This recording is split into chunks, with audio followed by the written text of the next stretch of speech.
Al Green, born Albert Leorns Green, is an American music legend. He's known for both his soulful singing and his work as a pastor. His smooth vocals brought us hits like Let's Stay Together and Take Me to the River in the early 1970s. After a personal tragedy, Green became a pastor and focused on gospel music for a time. He eventually returned to secular music, leaving a lasting impact on both genres. Al Green's accolades speak for themselves. Enshrined in the Rock and Roll Hall of Fame in 1995, he's revered as one of the most gifted purveyors of soul music. Often called the last of the great soul singers, Green has collected an impressive 11 Grammy Awards, including the Lifetime Achievement Award. His accomplishments extend beyond Grammys, with a BMI Icon Award and a Kennedy Center honor. Rolling Stone magazine recognized his genius, placing him at number 65 on their list of 100 greatest artists and a phenomenal number 10 on their list of 200 greatest singers of all time. Al Green's accolades speak for themselves. Al Green, the celebrated soul and gospel singer, has an estimated net worth of $25 million. This impressive fortune is a testament to his successful career in the music industry, where he has sold over 20 million records and earned numerous accolades. Al Green is known to have a house in Millington, Tennessee, which is often mentioned as part of his property portfolio. Additionally, he has a residence in Memphis, Tennessee, close to the famous Graceland. These homes are likely reflective of his taste and success, serving as personal retreats for the artist. As for his car collection, Al Green has a known affection for automobiles. His collection reportedly includes a range of vehicles from vintage classics to modern luxury cars and high-performance sports cars. Among them are top-of-the-line luxury sedans like the Mercedes-Benz S-Class and BMW 7 Series, vintage icons like the Chevrolet Impala and Ford Mustang, as well as sports cars including the Porsche 911 and Chevrolet Corvette. Early life of Al Green. Born Al Green, better known as Albert Leorns Green, was born in Forest City, Arkansas on April 13, 1946. He was one of 10 children. Growing up in a musical family, Al started performing with his sister in a gospel group called the Green Brothers around the age of 10. In the late 1950s, the family moved to Grand Rapids, Michigan. Al's teenage years took a turn when his religious father caught him listening to secular music, Jackie Wilson. This led to Al being kicked out of the house. During this time, Al faced challenges including homelessness and drug use. Al's musical journey continued in high school, where he formed a vocal group, Al Green and the Creations, later renamed Al Green and the Soulmates. Two members even started their record label, Hotline Music Journal. Their 1966 song, Back Up Train, became a minor R&B hit, reaching number 46 on the Cashbox chart.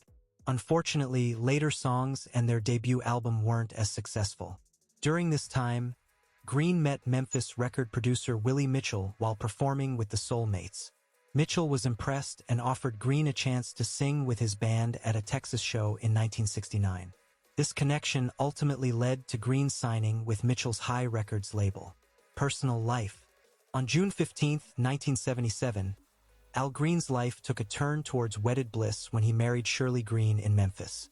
Shirley, a Chicago native, wasn't just the love of his life. She was also a talented vocalist who lent her voice to his backing harmonies. They even shared a spiritual connection, as Shirley worked at his church. Their union was blessed with 3 daughters, bringing joy and laughter into their household. However, the fairy tale veneer began to crack in 1978. Shirley, citing cruelty and irreconcilable differences, filed for divorce. This wasn't a one-time event. In 1981, she filed again, this time leveling a heart-wrenching accusation: domestic violence throughout their marriage. Al Green vehemently denied these claims, even accusing Shirley of cruel treatment in a countersuit. The truth revealed in a sworn deposition during the 1982 divorce proceedings painted a much darker picture. Shirley testified that while 5 months pregnant, Al Green had brutally beaten her with a boot for refusing to have sex. The assault left her with head wounds, one requiring stitches. This horrific incident prompted her to file for divorce, but ultimately, a fragile reconciliation followed. Shirley later recounted that these violent episodes weren't isolated. According to her, They separated numerous times whenever the abuse became unbearably frequent and severe. While Al Green initially denied ever hitting his wife, he eventually admitted to striking her under oath in 1982. Their tumultuous marriage finally dissolved in February 1983, with Green agreeing to a hefty alimony and child support settlement. Years later, in 1995, the tragic murder of Nicole Brown Simpson catalyzed Shirley. Inspired by the outpouring of support for domestic violence victims, she bravely decided to go public with her own story, hoping to empower others who had suffered in silence. Green has 7 children, 3 sons, Chris Burr Sr., Al Green Jr., and Trevor, plus 4 daughters, Alva Leigh, Ruby Renee, Cora Kish, with Shirley Green, and Kala. Professional career. Recognizing Al Green's early influences, legendary record producer Willie Mitchell took him under his wing. Mitchell wasn't just a collaborator. He became a vocal coach, guiding Green to discover his unique sound. Before launching Green's career at High Records, they even streamlined his name, dropping the final E for a more impactful Al Green. Green's debut album, Green is Blues, 1969, was a stepping stone, achieving moderate success. But his true breakthrough arrived with Al Green Gets Next to You, 1971. This album showcased Green's soulful reinterpretation of The Temptations' I Can't Get Next to You, a slow bluesy rendition that captivated audiences. More importantly, it included Green's first major hit, Tired of Being Alone. This million-selling gold-certified track became the first of 8 gold singles Green would release in a prolific 4-year period, 1971 to 1974. Al Green's career skyrocketed with the release of Let's Stay Together in 1972. The iconic title track became his crowning achievement, topping both the Billboard Hot 100 and R&B charts. This commercial juggernaut also marked his first gold-certified album. Green's momentum was unstoppable. I'm Still in Love with You, 1972, reached platinum status, fueled by hit singles like Look What You Done For Me and the title track, both cracking the Hot 100's top 10. The subsequent album, Call Me, 1973, became another goldmine, producing 3 top 10 singles. You Ought to Be With Me, Call Me, Come Back Home, and Here I Am, Come and Take Me. Beyond these chart-topping successes, Green captivated audiences with radio staples like Love and Happiness. His soulful rendition of the Bee Gees' How Can You Mend a Broken Heart, and the ever-popular Simply Beautiful. His diverse repertoire further extended to What a Wonderful Thing Love Is and Take Me to the River, the latter becoming a hit not only for Green but also for Talking Heads and blues legend Syl Johnson. Green's impact transcended genres, solidifying his place as a soul music legend. Al Green's reign at the top of the R&B charts wasn't destined to last forever. Despite continuing to record secular music, sales began to dip, and critical reception turned mixed. Then, in 1979, a pivotal moment struck. During a performance in Cincinnati, Green fell off the stage, sustaining an injury. He interpreted this as a divine message, a calling to refocus his life. Following this turning point, Green poured his energy into pastoring his church and embracing gospel music. From 1981 to 1989, he released a series of gospel albums, some under his existing contract with High Records and others on the Christian label Myrrh Records. The Lord Will Make a Way, the title track from his 1980 Myrrh Records debut, proved to be a turning point. This powerful song not only resonated with audiences but also garnered Green his first of 8 Grammy Awards, a well-deserved recognition for his soulful gospel performance. Green's artistic journey continued to unfold. He took to the stage in 1982, co-starring with gospel legend Patti LaBelle in the Broadway play Your Arms Too Short to Box with God.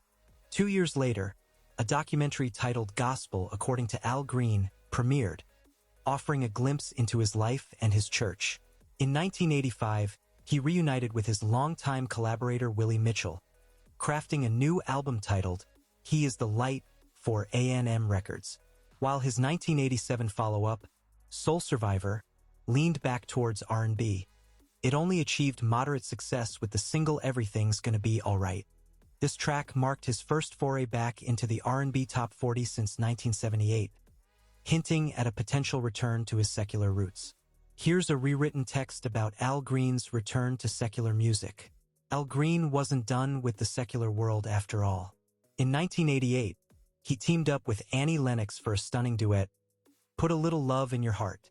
Featured in the movie Scrooged, the song became his biggest pop hit in over a decade, landing him back in the coveted top 10. He continued this momentum with 1989's The Message is Love, produced by Arthur Baker. Green dabbled in television work in the early 90s, recording the theme song for the short-lived sitcom Good Sports. In 1993, he signed with RCA and reunited with producer Arthur Baker for the album Don't Look Back. This record yielded Green his 9th Grammy Award, a collaboration with Lyle Lovett on the soulful funny How Time Slips Away. Al Green's story extends far beyond the 1970s. In 2000, he shared his life story with the world in his autobiography, Take Me to the River. 2 years later, his incredible contributions to music were recognized with a Grammy Lifetime Achievement Award. He also found success collaborating with other artists, scoring an R&B hit with and Nesby on Put It on Paper. A reunion with his longtime collaborator Willie Mitchell in 2003 resulted in the album I Can't Stop. Green's creative spirit continued to flourish as he re-recorded Simply Beautiful with Queen Latifah in 2004. The following year, he and Mitchell joined forces once again for Everything's Okay. Green's artistic exploration took a fresh turn in 2008 with the release of Lay It Down, produced by the talented Questlove and James Poyser. This album marked a significant milestone, becoming his first to reach the top 10 charts since the early 70s. It also featured collaborations with John Legend, Anthony Hamilton, and Corinne Bailey Rae, showcasing Green's enduring ability to connect with new generations of musicians. Green's influence continued to inspire. In 2009, he teamed up with Heather Headley for People Get Ready, a testament to his lasting impact on gospel music. He even graced international stages, performing Let's Stay Together on Later with Jules Holland in 2010. In 2018, after a decade of relative quiet, Green surprised fans with a new recording, Before the Next Teardrop Falls. This release proved that his creative flame still burned brightly. Thank you for watching. Subscribe and click on the bell notification for more.